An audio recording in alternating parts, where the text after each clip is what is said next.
Let's talk about the surprise copyright mistake that you didn't know you made, but you probably made.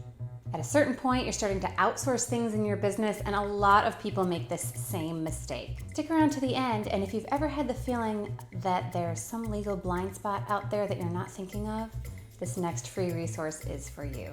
I'm Maria Spear-Allis, lawyer for content creators and online brands, and this is the Spear IP Show.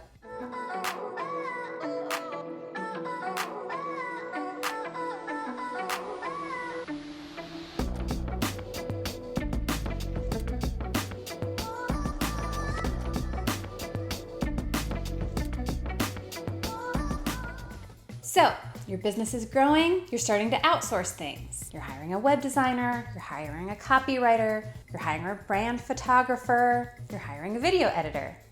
All of these different people play a huge part in your business, right? So you pay them and you enjoy the fruits of their labor. Maybe you make some tweaks to what they've created over time. So what's the surprise copyright mistake that you're making? Well, you paid them, which is great. But unless you got something in writing, you don't own any of what they've created for you. Surprise! You paid for it, but you don't own it. In the US, the default rule is that unless you're an actual employee creating something as part of your employment, the default is that you own whatever you create.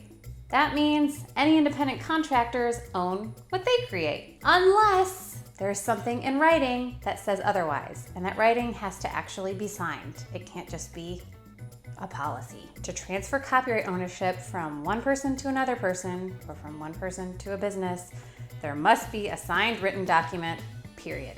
Punto. End of story. So don't forget, payment is not enough to own something that an independent contractor has created for you.